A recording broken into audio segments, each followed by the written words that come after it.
नमस्कार दोस्तों, स्वागत है आपका एक बार फिर से हमारे राज न्यूज़ चैनल पर। आज है तारीख 20 मई और दिन है आपका शुक्रवार। तो आइए शुरू करते हैं आज की सारी ब्रेकिंग न्यूज़ और लेटेस्ट अपडेट्स। पहली खबर तोकते तूफान से आ रही है। जी हाँ, उसका कहर पूरे देश में जारी है और साथ ही साथ तोकते तूफान ने मुंबई में समुद्र में बाज पी 305 जहाज को डुबो दिया था, जिसके कारण नौसेना के जवानों ने 273 लोगों में से 188 लोगों को सुरक्षित पूरी तरह से निकाल लिया है और साथ ही साथ 49 लोगों के शव बरामद किए हैं। और नौसेना के जवानों ने बताया कि और लोगों की तलाश जारी है। केंद्र ने राज्यों की सरकार से कहा कि अब ब्लैक फंगस को घोषित करें महामारी। केंद्र ने कहा एपिडेमिक एक्ट 1897 मतलब एपिडेमिक एक्ट 1897 के तहत अधिसूचित करें और इसके हर मामले की रिपोर्ट अब आपको स्वास्थ्य मंत्रालय को देनी होगी। कोरोना पर पीएम मोदी के साथ मीटिंग पर भड़की ममता बनर्जी। जी हाँ दोस्तों, गुरुवार को पीएम मोदी ने देश के कोरोना प्रभावित राज्यों के जिला अधिकारियों के साथ ऑनलाइन मीटिंग की थी, जिसके साथ उन्होंने उनसे ज़मीनी स्तर के हालत पर चर्चा की थी। और इसके बाद सीएम ममता ने कहा कि पीएम ने हमारे राज्य के डीएम को बोलने तक नहीं दिया और उनकी बात सुननी ही नहीं थी, तो हमारे राज्य के डीएम को बुलाया ही क्यों? क्या वह हम लोगों को अपने हाथ की कठपुतलियां समझते हैं? अगली खबर आईसीएमआर से आ रही है। जी हाँ, अब कोरोना को देखते हुए आईसीएमआर ने बड़ा फैसला लिया। अब आप घर बैठे बैठे कर सकेंगे कोरोना की जाँच। कोरोना के बढ़ते मामलों को देखते हुए आईसीएमआर ने रैट यानी कि रैपिड एंटीजन टेस्टिंग को मंजूरी दे दी है। जल्द ये बाजार में अवेलेबल होगी।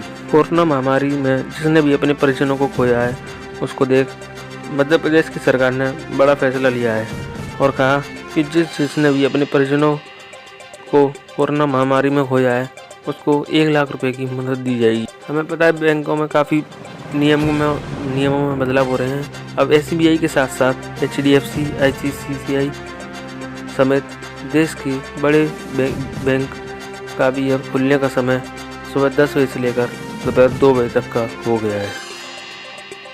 आइए देखते हैं देश की अगली बड़ी खबर। जैसे कि दोस्तों हमें पता है 2 हफ्तों से सुशील कुमार की गिरफ्तारी को लेकर पुलिस काफ़ी जगह तलाशी कर रही है।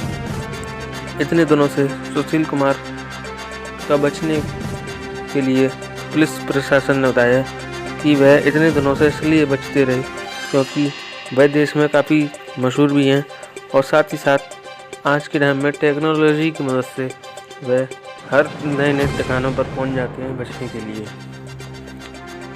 अगली खबर आ रही है यूपी से।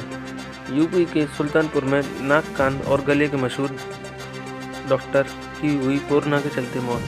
जी हाँ, उन्होंने हैरानी की बात यह है कोरोना की दोनों डोज लगवा चुकी थी, पर फिर भी उनको कोरोना द्वारा हुआ और उनकी मौत हो गई। अगली खबर उड़ीसा से आ रही है। उड़ीसा के सांसद रघुनाथ महापात्र के घर में शोक का मातम पसर गया है। जी हाँ, बीते 24 घंटे में उनके दोनों बेटों की मौत हो गई। कल के दिन उनके छोटे बेटे की कोरोना के चलते मौत हुई थी और आज उनके बड़े बेटे यशोवता महापात्र की भी मौत हो गई। पूरे घर में मातम पसर गया है। दुनिया में इजराइल और हमास के बीच काफ़ी दिनों से युद्ध जारी है। इसी को देख इजराइल के प्रधानमंत्री ने बड़ा फैसला लिया। कहा 11 दिनों के इस युद्ध में हमने काफ़ी जीत हासिल की है और अब इस युद्ध पर विराम लगाने की बारी आ चुकी है। मशहूर सिंगर अरिजीत सिंह की मां का 52 साल की उम्र में ब्रेन हेमरेज के चलते निधन हो गया है। कुछ दिनों पहले वह कोरोना से संक्रमित हुई थी, पर फिर वह स्वस्थ होकर घर लौट आई थी। अब उनका ब्रेन हेमरेज के चलते निधन हो गया। कोरोना मरीजों पर अब ब्लैक फंगस के बाद एक और वायरस मंडरा रहा है। जी हाँ, अब वाइट फंगस फैलने लगा है। पटना मेडिकल कॉलेज में इसके 4 मामले दर्ज किए गए हैं। डॉक्टरों ने बताया वाइट फंगस लोगों की स्किन पर बुरी तरह से असर करता है और अगर इसके इलाज में देरी हो गई तो लोगों की जान भी जा सकती है। अगली खबर पोस्ट ऑफिस से है। हम लोगों को पोस्ट ऑफिस के बारे में पॉलिसी की सुविधा तो काफ़ी पता ही होगी। पोस्ट ऑफिस ने एक स्कीम पोस्ट ऑफिस ग्राम प्रिय स्कीम के तहत निकाली है।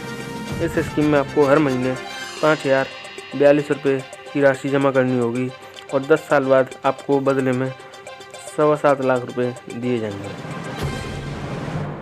देखते हैं देश में सोने, चांदी, पेट्रोल, डीजल के क्या भाव चल रहे हैं। पेट्रोल डीजल पर कोई बदलाव देखने को नहीं मिला। जी हाँ, दिल्ली के बाजार में पेट्रोल 92 रुपये 85 रुपये प्रति लीटर पर दर्ज की गई है और डीजल 83 रुपये 51 पैसे लीटर पर दर्ज किया गया। और साथ ही साथ सोने चांदी की रेटों में काफ़ी इजाफा देखने को मिला। सोना 237 रुपये की उछाल के साथ 43,994 रुपये प्रति 10 ग्राम पर पहुंचा और साथ ही साथ चांदी 153 रुपये की उछाल के साथ 71,421 रुपये की उछाल पर पहुंची। अगर आपको हमारी वीडियो पसंद आई हो तो इस वीडियो को लाइक कीजिए, शेयर कीजिए और चैनल को सब्सक्राइब कीजिए। धन्यवाद।